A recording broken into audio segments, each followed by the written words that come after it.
हरदीप पुरी ने central Vista project पर Delhi high court के फैसले का स्वागत किया है। उन्होंने कहा कि सेंट्रल विस्टा पर देश को गलत जानकारियां दी गई। उन्होंने कहा कि पिछले कुछ दिनों में झूठे आरोप लगाए गए और इसे वैनिटी प्रोजेक्ट कहा गया। इसकी जरूरत नहीं है। कुछ लोगों ने इसे 13,400 करोड़ में बनने वाला मोदी महल कहा, लेकिन मैं पूछता हूँ कि ये आंकड़े कहाँ से आए। ये जो है प्रोजेक्ट जो है ये एक वैनिटी प्रोजेक्ट है और वैनिटी प्रोजेक्ट का मतलब यह है कि इसकी जरूरत नहीं है। और महामारी के दौरान आप इतना 20,000 करोड़ खर्च कर रहे हैं। एक वो आंकड़ा मैंने देखा, कहीं और कहा कि 13,400 का एक मोदी महल बनाया जा रहा है। अरे भाई साहब, ये फिगर्स कहां से आ रहे हैं? और सेंट्रल विस्टा और सेंट्रल विस्टा एवेन्यू में का उनमें अंतर जो है वो भी नहीं मालूम। The two are being freely interchange.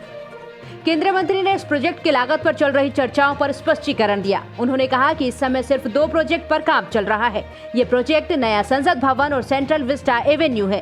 Hardeep Puri ने कहा कि नए संसद भवन की लागत 865 करोड़ और सेंट्रल विस्टा एवेन्यू की लागत 477 करोड़ है।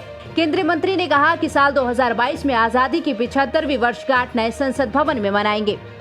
इस समय 2 projects are under implementation and those are the new parliament building और central Vista Avenue. Central Vista Avenue और राजपथ, उसकी ब्रॉडनिंग, ये क्यों प्रायोरिटी बेसिस पे ये 2 सेगमेंट्स पे हम काम कर रहे हैं? क्योंकि 2022 में 75th anniversary celebrations, we had always planned कि these will be held in the new parliament building। उन्होंने कहा कि संसद भवन 100 साल पहले बनाया गया था। ये आज के लिए नहीं था। ये भारत पर शासन करने वाली एक सरकार ने निर्माण किया था। उन्होंने कहा कि सेंट्रल विस्टा प्रोजेक्ट में राष्ट्रपति भवन, नॉर्थ ब्लॉक और साउथ ब्लॉक को छुआ नहीं जाएगा। सेंट्रल विस्टा प्रोजेक्ट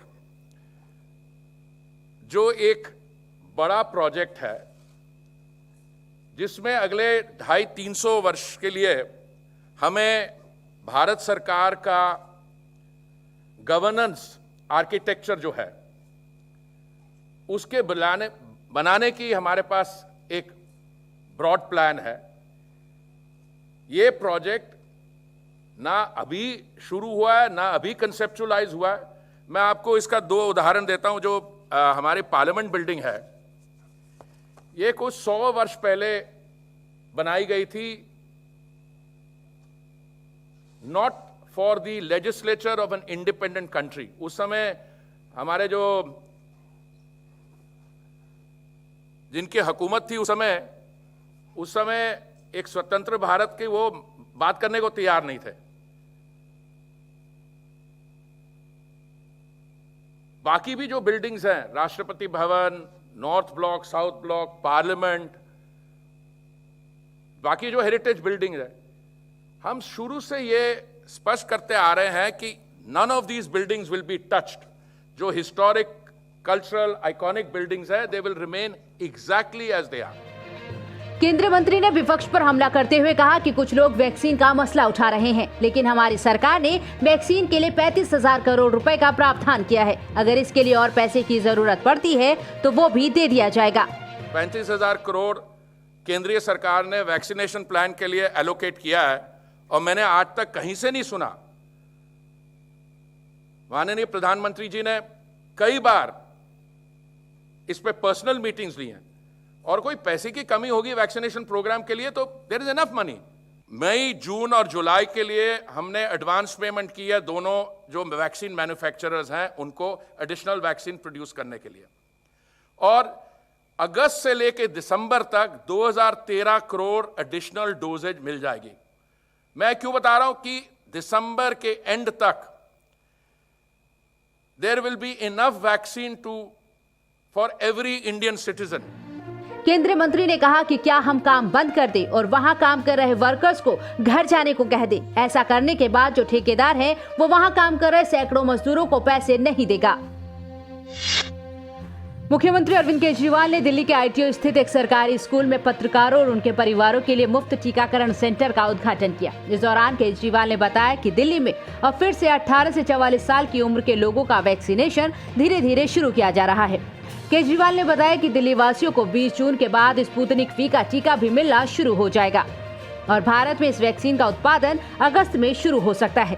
वहीं प्रधानमंत्री नरेंद्र मोदी और पश्चिम बंगाल की CM ममता के टकराव पर केजरीवाल ने कहा कि ये समय राज्य सरकारों से लड़ने का नहीं है। जून के महीने में शायद उन्होंने कुछ ऑफर किए हैं। 20 जून के बाद उन्होंने जून के महीने में कुछ देंगे। उनके पास जितने आएंगे विदेश से, अभी तो वो इंपोर्ट कर रहे हैं, शायद अगस्त से उनकी प्रोडक्शन चालू होगी, तो जितना टोटल इंपोर्ट वो करेंगे उसमें से एक हिस्सा दिल्ली को देंगे। मेरा अपना ये मानना है कि ये वक्त राजनीति करने का नहीं है, ये वक्त राज्यों से लड़ने का नहीं है, ये वक्त है राज्यों की मदद करने का, ये वक्त है सबको मिलके कोरोना से लड़ने का। ये इस तरह से ये शोभा नहीं देता जिस किस्म से जो किया गया। तो मेरा ये निवेदन है, केंद्र सरकार से भी निवेदन है कि सभी राज्यों को एक साथ लेके एक टीम इंडिया बनके हमें सारे देश को मिलके कोरोना से लड़ना है। आपको बता दें कि अरविंद केजरीवाल ने दिल्ली में पत्रकारों और उनके परिवारों के लिए विशेष वैक्सीनेशन सेंटर चालू करने का फैसला किया था। उसी फैसले के तहत मुख्यमंत्री ने आज सेंटर का उद्घाटन किया।